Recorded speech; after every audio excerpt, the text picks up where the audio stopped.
De novo, eu sou o professor Fernando Nogueira Dias, sociólogo e autor. Desta vez, para partilhar convosco a importância da comunicação como fator de desenvolvimento organizacional. Conceitos como mutação tecnológica, inovação, mudança, bloqueios à mudança, comunicação e cultura organizacional começam por ser preocupações não só dos cientistas sociais ligados à organização e ao trabalho, como também de todos quantos estão empenhados na melhoria dos climas das organizações. É do conhecimento geral que, de há uns anos a esta parte, as organizações portuguesas vêm pautando a sua atuação pelo binómio mudança, novas tecnologias. Não será de estranhar o sentido desta atuação, se pensarmos que as nossas organizações se defrontam com a necessidade cada vez maior de se adaptarem às exigências do mercado e corresponderem aos desafios postos pela revolução dos próprios meios tecnológicos. Caberá, contudo, perguntar-se: que mudança? Como operá-la? Sem dúvida que as respostas serão múltiplas, mas aquelas que nos tocam mais de perto dizem respeito à nossa experiência decorrente da entrada de Portugal na União Europeia. Podemos então questionar-nos: será esta uma razão suficientemente justificável para a ocorrência da mudança? Não é certamente desconhecido de todos nós que a União Europeia necessita também ela de adaptar-se às exigências mundiais. Logo, Portugal tem necessidade de adaptar-se à União Europeia. Isto implica que as organizações portuguesas terão de adaptar-se às necessidades do país, o que justifica que a mudança tem de operar-se ao nível dos trabalhadores. Sobre este assunto referiu certa vez o Ministério da Indústria e do Desenvolvimento Tecnológico do Japão do seguinte modo, passo a citar: mais que a ausência de capital e de tecnologias novas, são os recursos humanos que levam as empresas à falência. Esta afirmação faz-nos deparar com uma nova variável no processo de mudança, ou seja, os recursos humanos. Eles tornam-se indispensáveis, pois não há mudança possível sem recursos humanos capazes de a gerar.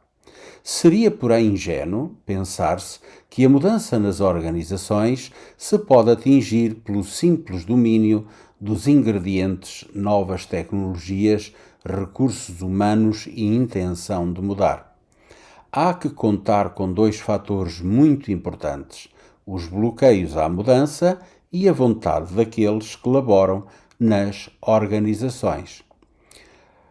Muitas das nossas empresas geram e desenvolvem no seu interior bloqueios à mudança, que com frequência se atribuem aos trabalhadores. Destes bloqueios, podemos destacar o centralismo e a concentração, bem como as estruturas piramidais e monolíticas nas quais a arrogância e o autoritarismo geram um moral baixo, provocam o absentismo ou a desafetação e, por consequência, conduzem à qualidade medíocre de resultados, geram a agressividade contra o topo hierárquico e conduzem à rigidez perante a mudança. Pode acrescentar-se ainda que parte das organizações funciona por fluxos excessivos de regulamentações, de procedimentos, de despachos e de circulares. Tem-se ainda das organizações uma concepção mecânica, taylorizada, nas quais os trabalhadores são vistos não como sistemas socioculturais, mas como peças de uma máquina. A acrescentar a tudo isto, verifica-se a tendência generalizada de perspectivar o trabalhador como homo economicus, esquecendo que as suas motivações não giram exclusivamente à volta dos aspectos pecuniários, mas que há fatores de caráter simbólico, por vezes tão ou mais importantes que aqueles. Pois bem, se as organizações pretendem pessoal motivado para se envolver no processo de mudança, então é necessário considerar-se outro aspecto de ordem mais profunda: a comunicação no interior das organizações. Mas que tipo de comunicação? E como poderá ela ser geradora de motivação? Não estamos, naturalmente, a referir-nos aos cemitérios de informação, nem tampouco ao tipo de informação punitiva que leva à desafetação psicológica do trabalhador. Pretendemos, de facto, falar de uma estratégia global de comunicação que tenha em conta não somente os canais formais, como também os informais. Neste contexto, a gestão da comunicação organizacional pressupõe que os valores psicossociológicos e as oportunidades de difusão das mensagens são tidos em conta, a par dos objetivos da própria organização. Do universo de mensagens a circular fazem parte diferentes tipos de informação: técnica, social, recreativa, cultural e de integração. Por informação de integração, entendemos ser aquela pela qual se gera um campo semântico comum, que permite um espaço de diálogo e a abolição do sentido penalizador e punitivo.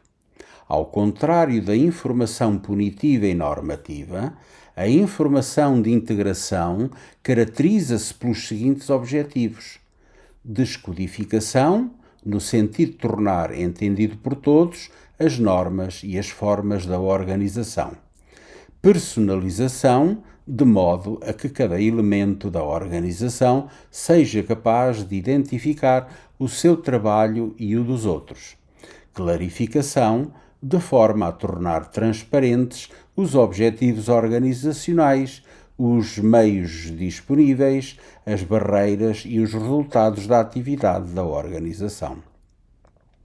Optar pela implantação de um sistema de comunicação que se caracterize pelos aspectos referenciados é, por certo, optar por uma comunicação que conduza à participação efetiva e afetiva dos trabalhadores no referido processo de mudança. Caso contrário, e introduzindo mutações somente ao nível tecnológico, é provocar a desafetação psicológica dos elementos da organização, conseguindo não mais do que algumas ilhas de mudança.